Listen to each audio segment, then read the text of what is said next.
Ümmetin beyişke girgizi üçün Peygamberimiz sallallahu aleyhi ve sellem'den şafaat koldoğusu. Kıyamatta esep kısap uzakka sozulат. Abal oğur, dinsiz kapırlar arı tursun, imandı musulmanдар azapқа чыдабай, адам ата баштаган пайгамбарлардын барына шафаат колдоо тилеп жалдырашат. Пайгамбарлар ар кимиси өз жанын ойлоп, шафаат кылуудан баш тартат. Акырында пайгамбарыбыз саллаллаху алейхи ва саллям Аллага кайрылып шафаат сурайт. Аллах Таала ага уруксат берет.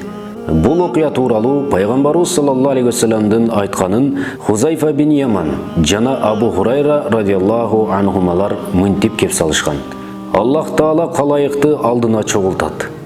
Момун мусулмандар бейиштин эшигине жакын келишет. Бирок бейиштин эшиктери ачылбайт.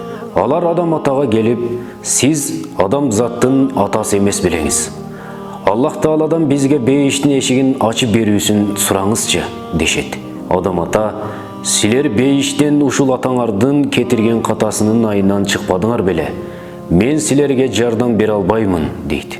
Ошентип улам пайгамбарларга барып олтуруп, акыры пайгамбар Мухаммад саллаллаху алейхи ва салламга келишет.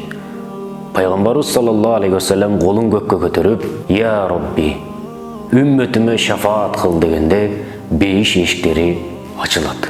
Мына ошондон кийин бүткүл мусулмандардын баары бейишке шашып киришет. Ал бүгүнкү күнү биз пайгамбарыбыз саллаллаху алейхи ва саллямдын алдына бара алабызбы? Ошол пайгамбарыбыздын алдына барып шафаат сурай алабызбы?